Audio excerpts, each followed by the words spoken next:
It's time again for the Insiders with Chuck Chvala and Scott Jensen, sponsored by the Wisconsin Counties Association and the Tommy G. Thompson Center on Public Leadership. Hi, I'm Chuck Chvala, former Senate Majority Leader. And I'm Scott Jensen, former Assembly Speaker. We're the Insiders. So, Scott, the top candidate that everybody on the Republican side seemed to really want to run against Tammy Baldwin, Mike Gallagher, has decided to take a pass. What does it look like? Are they going to have a strong candidate against Tammy this year? Well, first on Mike Gallagher, there really shouldn't be any surprise that he didn't choose to take a risk and run against an admittedly tough opponent in Tammy Baldwin for the United States Senate when he finally has the job he really has wanted all along in the House. I mean, Mike Gallagher has been put in charge of the subject he has been warning people about for years, that we need to push back on the Chinese Communist Party and all the things they are doing to undermine America around the world. And he's done a great job at it. I mean, he's a rising star in Congress who's been put in charge of a committee that he's running in a bipartisan fashion in order to get a bipartisan consensus that the United States needs to push back against China in all sorts of areas. I mean, when he and the Democratic leading member on the committee went to the secret Chinese police station in New York, I mean, that was not only a good political move, that's an important policy thing. I mean, my God, they are effectively running a secret police system in New York City. We need to root all of this stuff out. This is Mike Gallagher's moment. He's not going to give that up to go run against Tammy Baldwin. But I think other good candidates will get into this race.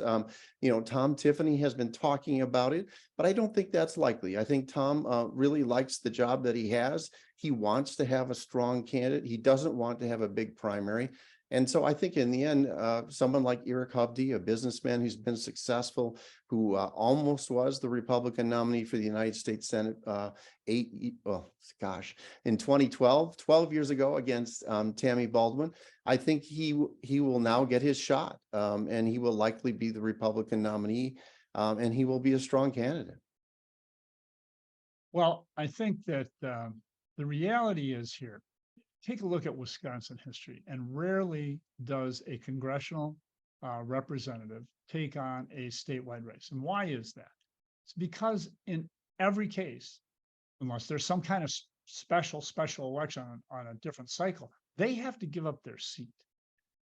For years, for 20 years, for as long as he served, Ron Kind, everybody said he's going to run statewide, he's going to run for the U.S. Senate, he's going to run for governor, but he would have had to give up his seat, and no one wants to do that. And I think that's far more at work with Gallagher than the wonderful work he's engaged in. But I do think that the work of dealing with the expansionist tendencies of China is important work, and I am not against what Representative Gallagher is doing.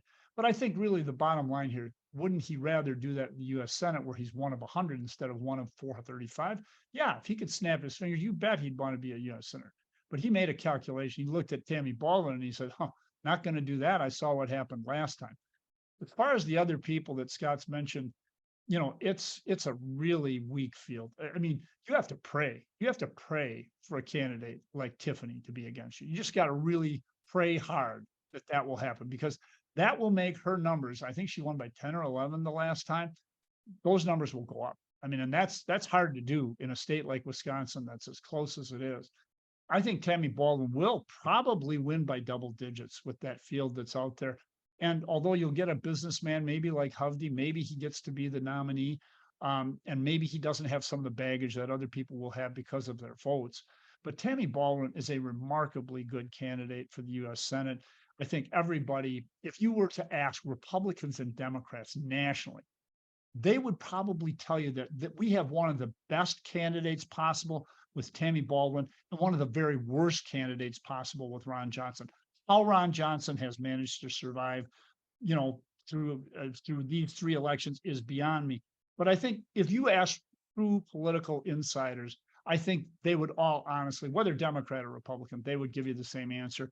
Nobody's seriously thinking that Tammy's going to lose. And by the way, these things then become self-fulfilling issues. They will not get the money that they need. Now, Hovde may be able to self-fund. And so that gives him an advantage over anyone else. any of the congressional people, Tiffany and whatever, they're going to actually have to raise the money to do it. And by the way, I can tell you that the thing that will bother Tom Tiffany the most and surprise him the most is when he starts making calls for the U.S. Senate, if he does this, and finding how little money he can raise now that he will no longer be in Congress and he's not going to win the U.S. Senate. And that's a real potential for him. So I would predict that unless something really dramatic changes here, unless there's some national thing that changes, Tammy's going to win by double digits. And that field is about as weak as you can get.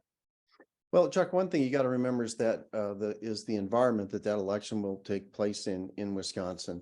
Again, it will be a presidential election. It will be one in which there is an extraordinary amount of money spent on turnout, an extraordinary amount of money that will make sure that the election is very close for president again in Wisconsin. And it's kind of hard for the other race on the statewide ballot to be runaway. Sometimes those occur, but not very often in Wisconsin. There's sort of a regulator on that because people tend to wear a jersey when they come to vote in a presidential election these days. They don't take it off when they go to vote for other offices like we used to, right? I mean, we used to have this in Wisconsin where 20% of the vote of the voters would flip from a Republican for a statewide to a Democrat for a statewide or presidential election. That just doesn't occur anymore. That's much, much more narrow now. So I don't think, no matter what happens, that it's likely to be a runaway election, as you seem to be assuming. But that's why we run the game, right? To see who wins. I think that what's different here about Tammy, and let me, as I've in the past given credit where credit is due with Ben Wickler, let me also give credit where credit is due with Tammy. I think she's a remarkable candidate. She does a very good job of having consultants who run ads that reach to the heart of what voters are thinking. And I think that is something different about her, and it distinguishes her from other politicians who kind of run with, they're kind of running down the road, as you say, with whoever it is at the national level who's out there. And I really think that Tammy has shown, I mean, it wasn't a presidential, but in the gubernatorial race where there's still a very substantial one, Governor Evers beat an incumbent, but only by about 1%. At the same time, she was getting a double-digit win. Yes, there will be more people. Scott's right. There'll be more people in the presidential, and it'll be harder to hit those numbers. But I do think that the weakness of this field, combined with Tammy's unique ability to have remarkably good ads that reach out to people, I think she's still going to be the runaway candidate. And I'll be happy to be held to account on this, but she's going to win. And I don't hear Scott saying she's not going to win, but I think it will be a runaway. Right. We'll see you next time. You've been listening to The Insider with Chuck Chvala and Scott Jensen, sponsored by the Wisconsin Counties Association and the Tommy G. Thompson Center on Public Leadership.